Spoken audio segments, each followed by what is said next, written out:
Hello and welcome to a Star Citizen Persistent Universe monthly report looking at what Cloud Imperium have been working on over the last few weeks and what the focus for development is for the game now in October 2022. The vehicle team took the Drake Corsair through final art and are currently putting the finishing touches on wear and tint systems. They created new geometry for the exterior of the docking collar and took it through final art with animations and lighting. Most of the team then moved on to Lod's level of details and the damage mesh. They said, "We are experimenting with a new setup to trigger lights on the exterior of the ship for specific states, such as landing and when using the lift to allow for a more dynamic lighting experience." Additional support was also given to the Drake Vulture, ready for its release. In the UK, the ship art team continued to work on the Argo SRV, which is progressing through Greybox, with only habitation remaining. The final art pass on an unannounced ship was also completed in preparation for review this month. Ship art said, "We're pleased with how this ship has turned out. It was a great opportunity for us to push the workflow and visuals forward. For example, exterior lighting states, better looking glass and glows on exterior lights, new damage trims, and new artwork for countermeasures." An unannounced ground vehicle passed its final review gate with some small alterations to the dashboard being made to improve the visibility of the speedometer alongside polish tasks. The Hull C's polish pass was concluded with all major bugs and improvements completed. Still no date on when that Hull C is going to be coming out. I'm hoping it's going to be for 3.18 or 3.19. We'll have to wait and see. The resource management pass on the Aegis Hammerhead continued with a new gravity generator room being added. They also began implementing the new component bays. Work was completed on an upcoming variant as well. Assumedly, that's not a variant of the Hammerhead, although that would be cool. Vehicle features focused on supporting the release of persistent entity streaming. This included work on the transit system, which received a significant refactor to cope with how things now stream. This is one of the reasons I believe that 3.18 hasn't gone to Evocati yet. Some refactors and some work like that needed to be done. They also spent time improving other older systems, including tiles, the underlaying tech system that connects objects to power and other resources. They also reworked the aiming and gunnery system, which received updates for future releases to simplify and improve things. For example, making weapon systems significantly more accurate and reliable in vehicles. For new systems, they worked on the resource network, converting vehicle systems to utilize the new implementation and updating all item behaviors. They also progressed with features driven by the needs of Squadron 42, most notably the ship MFD system, which has been fully planned out and designed and is currently being implemented in-game. Game features continue to support the release of Salvage Tier 0. Additionally, they made several quality of life plans for mining and loot generation that will be worked on after the release of 3.18. Both features will receive a general balance pass, while the team is looking to improve multi-crew mining. For example, by adding benefits to using an Argo mole over several MISC prospectors. Work continued on the resource network, which involved gameplay features working alongside vehicles to unify the way temperatures are controlled throughout ships, including the coolers that some ships carry. The EU-based Persistent Universe team began supporting their US counterparts on the cargo refactor as it approaches release. That's a good indicator that 3.18 will still have the cargo refactor. VFX programming continued to work on the damage map feature for salvage. This included supporting the vehicle artists to get the most out of the damage shader, adding support for vehicle debris and fixing bugs. UI continued their ongoing work on the star map, adding new tech to allow them to create interactive holo volumes using the UI system. This provides them extra flexibility without having to rely on the content teams if they want to add a 3D holo volume to the game, as well as being used on the standard ship radars. This will also make it possible to have large real-time holospheres on capital ships in the future for command and control, for planning, or just to look cool. In preparation for Alpha 3.18, they also closed out the remaining persistence-related UI code that uses loadouts. The VFX team continued prototyping the Quantum Travel VFX rework with a focus on refractive elements to emphasize the forming of the hull-hugging bubble while a ship's drive spools up. Salvage effects also continued with visual balancing to allow the best possible read to help players understand what's happening throughout the hull stripping gameplay loop. A new vehicle has had its VFX pass completed, and 2 other vehicles have entered VFX production after the completion of their pre-production phase. Finally, various bugs and tweaks were made to the new derelict locations, as well as some miscellaneous fixes for other areas of the game. Work continued on the underlying systems for FPS devices. This involved adding features such as timers and proximity triggers, and support for behaviors such as explosions and active status effects when devices are triggered. This will, for example, allow the team to replace the out-of-date flashbang logic. The feature team also began prototyping the flow of restraining NPCs and other players, which will be used when an enemy is incapacitated or surrenders.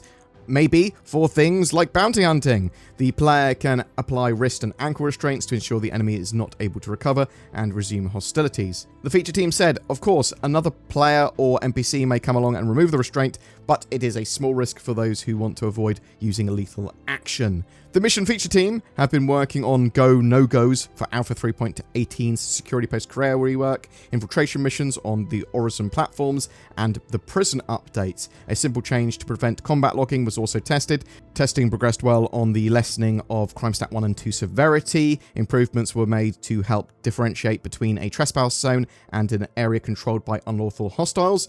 Significant progress was made on time trials too, including improvements to allow the designers to create an infinite number of checkpoints of any shape with the new area tools. A new investigation mission was also progressed. Mission feature team said, "We feel we are ready to let narrative go wild with creating mysteries aboard a variety of ships and surrounding environments."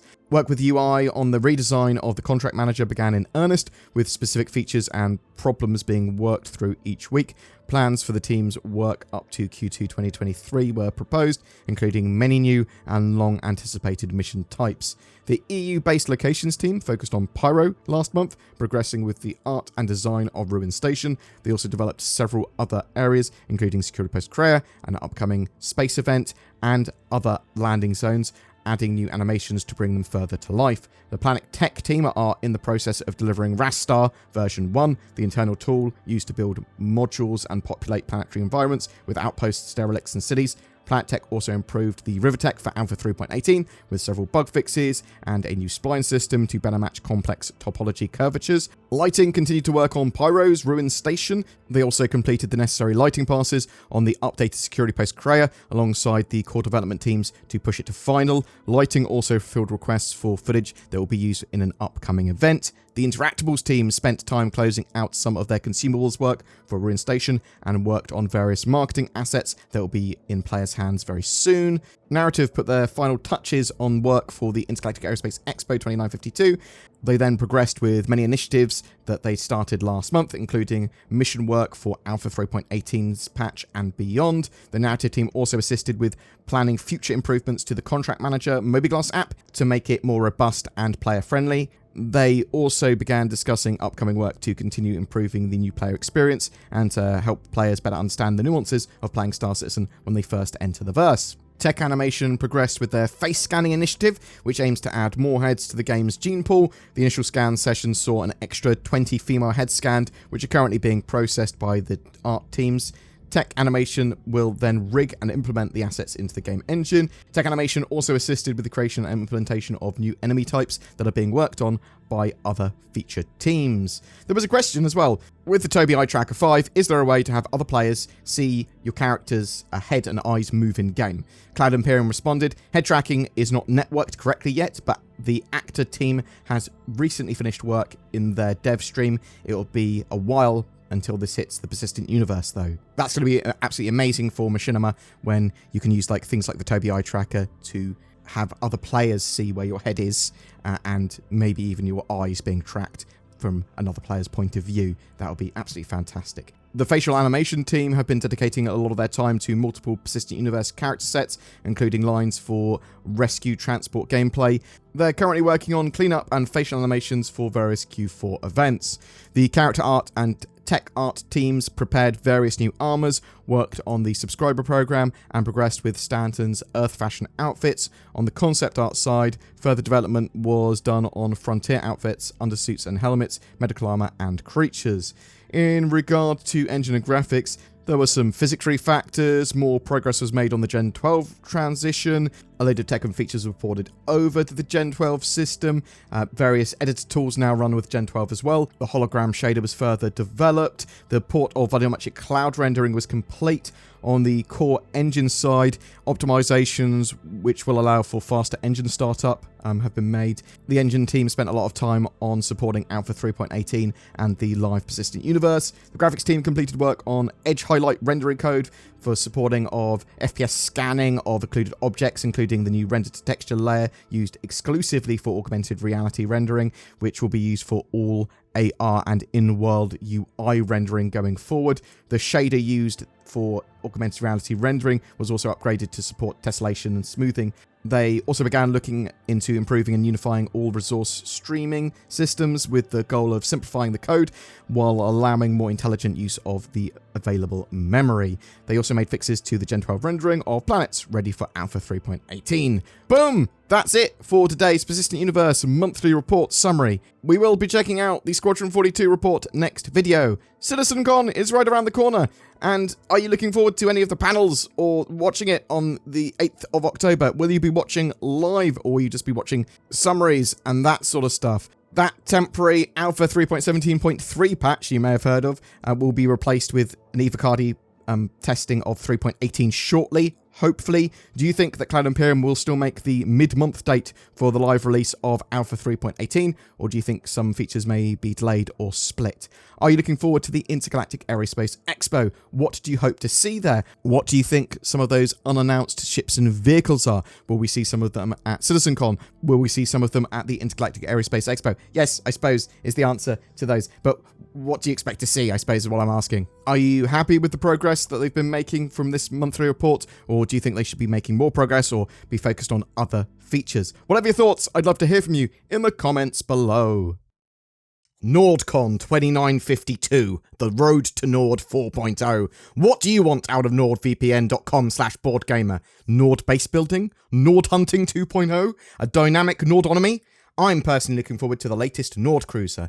In the meantime, I'm going to make do with NordVPN protecting my data from insidious space pirates and giving me unrivaled access to all the content that the internet has to offer. Use the links below. Note, NordCon 2952 does not actually exist. Also adding to my shill pile, Tobii Eye Tracker 5 gives you precise head tracking and control with your eyes. That's the sound of my eyes controlling the lasers, giving you unprecedented immersion in Star Citizen. You can basically aim lasers with your eyes. Pew pew! Use the links below and code BoredGamer for discount. Every month we have a ship giveaway for Star Citizen. For October, we're giving away a Cutlass Black with pirate skin, lifetime insurance, and Star Citizen game package. All you need to jump into the game. Just comment on any of my videos made during October to be in for a chance of winning that. If you would like to further support the channel, please consider becoming a channel member with the join button below my videos, or potentially becoming a Patreon. You'll get access to some exclusive content, and it really helps the channel out. Thank you so much for watching and supporting the channel. Hopefully I'll see you in the next video, and have a great October.